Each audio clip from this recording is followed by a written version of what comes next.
வணக்கம் பாலமுருகன். இன்னைக்கு கிறிஸ்மஸ் பெருவிழா உலகமெங்கும் கொண்டாடப்பட்டு இருக்கு. அதன் அடிப்படையில் அனைவருக்கும் நமது கிறிஸ்மஸ் வாழ்த்துக்களை தெரிவிச்சுக்கிறோம். இந்த இடத்துல தமிழ்நாட்டில் ஜோசப் விஜய் என்று இந்த சங்கி கும்பல்கள் இருக்கு பார்த்தீங்களா, சாதாரண விஜய ஜோசப் விஜய அடையாளப்படுத்திய இந்த சங்கி விஜய் இன்னைக்கு கிறிஸ்மஸ் வீலா கொண்டாடிக்கார், அதாவது வாழ்த்து தெரிவிச்சிருக்கிறாரு. அதாவது அவர் தாவேகாவுடைய ஒரு நிறுவன தலைவராக இதை வெளியிட்டிருக்காரா, இல்லை ஆள் மனதில் நாம ஒரு ஜோசப் விஜயா இருக்கிறோமா வெளியிட்டிருக்கோமா அப்படிங்கிறதெல்லாம் நமக்கு இங்கே பிரச்சனையே கிடையாது. ஆனால் எந்த இடத்துல பிரச்சனை கேட்டிங்கன்னா, யாரால் முத்திரை குத்தப்பட்டாரோ, அதாவது ஆர்எஸ்எஸ் அடிமை என்று முத்திரை குத்தப்பட்டாரோ அந்த ஆர்எஸ்எஸ் அடிமைகளுக்கு விலை போகக்கூடிய அளவிற்கு இருக்கக்கூடிய ஒரு வாழ்த்துக்களை இன்னைக்கு தெரிவித்து அதன் மூலமாக கிறிஸ்தவ மக்கள்கிட்ட இருக்கக்கூடிய வாக்குகளை அறுவடை செஞ்சிடலாம் அப்படிங்கிற ஒரு நினப்புல வெளியிடப்பட்டிருக்கக்கூடிய வாழ்த்தை இன்னைக்கு போதகர் எல்லாம் கல்லட்டிக்கிட்டு அடிக்க மாட்டாத குறையா எங்கும் எதிலும் பயங்கரமா பிரச்சாரம் நடந்துட்டு இருக்கு. நல்லா விஜய்க்கு செம்மையான பிரச்சாரம் இன்னைக்கு தேவாலயத்துல நடந்துட்டு இருக்கு. அது என்னங்கிறத பார்ப்போம்.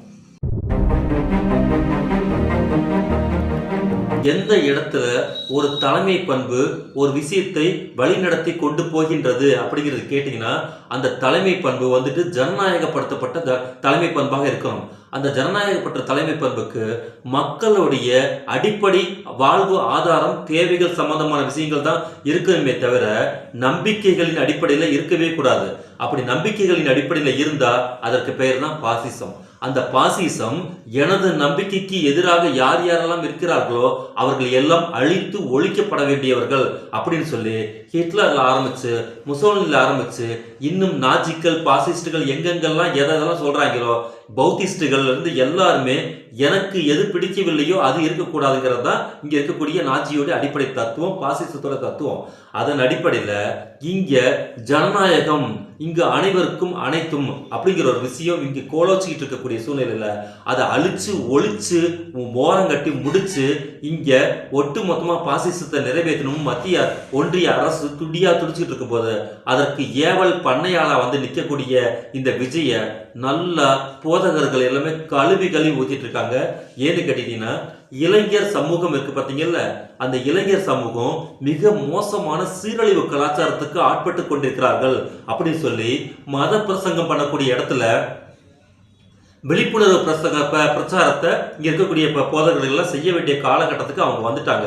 இயேசுநாதர் பிறந்தாரு, வாழ்ந்தாரு, போனாரு, இறந்தாருன்னு சொல்லி பைபிள்ல இருக்கக்கூடிய வாசகங்கள்லாம் இப்ப எடுத்து அதிகமா சொல்றதை விட்டுட்டு இங்கே எந்த அளவுக்கு இந்த சமூகம் சீரழிந்து போய் கிடக்கிறது, அதுவும் சினிமா நடிகர்களுக்கு பிறகு பின்னால் செல்லக்கூடிய கேடுகட்ட கூட்டமாக இருக்கிறது, கொள்கையற்ற கூட்டமாக இருக்கிறது, அடிப்படை விழிப்புணர்வு இல்லாத கூட்டமாக இருக்கிறது, அரசியல் படாத கூட்டமாக இருக்கிறது, கல்வி அறிவு இல்லாத கூட்டமாக இருக்கிறது சொல்லி மிகுந்த வேதனையோட இன்னைக்கு மிகப்பெரிய சொற்பொழிவுகள் எல்லாம் வெளியில வந்துட்டு இருக்கு. அதை நம்ம மிகப்பெரிய அளவுக்கு வாழ்த்தி வரவேற்க வேண்டிய இடத்துல தான் நம்ம இருக்கோம். ஏன்னு கேட்டீங்கன்னா, 41 பேரை கொன்று குவித்திருக்கக்கூடிய ஒரு கேடுகட்ட ஒரு நடிகர் ஒரு அரசியல் கட்சியை வச்சு நடத்திட்டு இருக்கக்கூடிய ஒருவர் இன்னைக்கு வரைக்கும் இரங்கல் தெரிவிக்கல. அவருக்கு இரங்கல் தெரிவிக்கணும் கூட தெரியலையா என்னங்கிறது நமக்கு தெரியல. ரொம்ப கூலா வந்துட்டு அவர் போன காட்சிகள் இதயம் இருக்கக்கூடிய அத்தனை பற்றியும் சுக்கலாக நொறுங்கக்கூடிய இடத்துக்கு கொண்டு வந்திருக்கும் அந்த காட்சி பதிவுகள். ஆனாலும் இன்னைக்கும் கொஞ்சம் கூட கூச்சமே இல்லாம மக்களை சந்திச்சுட்டு அந்த என்ன சொல்றது அள்ளி அள்ளி வாக்குறுதிகளை வீசும் போது நம்மளை எல்லாம் எவ்வளவு பெரிய கேன பயம் முட்டாள்கள் அப்படின்னு நினைக்கக்கூடிய இடத்துல இருக்கிறத நினைச்சாதான் நமக்கு வருத்தமாக்கு.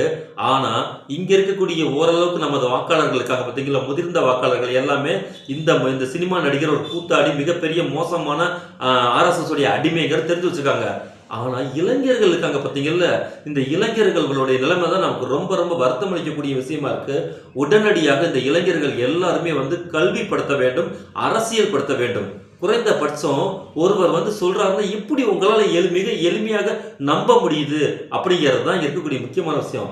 மெய்ப்பொருள் காண்பது அறிவுங்கிற சமூகத்துடைய தொடர்ச்சியிலிருந்து வந்திருக்கக்கூடிய தமிழ் சமூகம் இந்த மாதிரி முட்டாள் கூட்டம், காட்டுமிராண்டி கூட்டம் குறைந்தபட்ச கருணையே இல்லாத கூட்டம் ஒரு தலைவனா வந்து நின்றுக்கிட்டு அந்த தலைவன் பின்னால வெறும் சினிமா மோகத்தை வச்சுக்கிட்டு அந்த சினிமா மாயையை வச்சுக்கிட்டு போய்கிட்டு அவரை வந்துட்டு அவர் நான் ஓட்டு போடுவேன் சொல்லும்போது எவ்வளவு பெரிய கேலி கூத்து அப்படிங்கிறது தான் இன்னைக்கு வருத்தத்தோடு பதிவு செய்ய வேண்டிய விஷயமா இருக்கு. இதன் அடிப்படையில் அந்த மத போதகர்கள் எல்லாமே இந்த விஜய்ங்கிற ஒரு நடிகர் அது அவருடைய முன்னாடி நடந்திருக்கக்கூடிய அந்த துக்க சம்பவத்தை ஃபுல்லா இன்னைக்கு நினைவுபடுத்தி நீங்க யாரும் வந்து சினிமா நடிகர் மோகத்தின் பின்னால அலையாதீங்க. இங்க அரசியல் என்பது வேற, களம் என்பது வேற.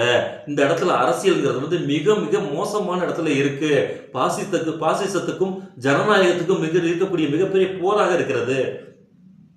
அந்த ஜனநாயகத்தில் நம்முடைய பங்களிப்பு எந்த அளவுக்கு இருக்க வேண்டும் அப்படிங்கிற ஒரு மிகப்பெரிய ஒரு விழிப்புணர்வுக்கான காலகட்டத்தில் நம்ம இருந்துகிட்டு இருக்கும் போது அதனை கெடுத்து நாசம் செய்வதற்கு ஆர்எஸ்எஸ் கூலிப்படையாக இங்கே இறக்கி விடப்பட்டிருக்கக்கூடிய பல பேர்ல இந்த ஒரு பேர் தான் இந்த நடிகர் விஜய். அவர் ஆரம்பிச்சிருக்கக்கூடிய கட்சின்னு எல்லாருக்கும் நம்ம அறிவு சார்ந்த சமூகத்துக்கு எல்லாம் தெரியும்.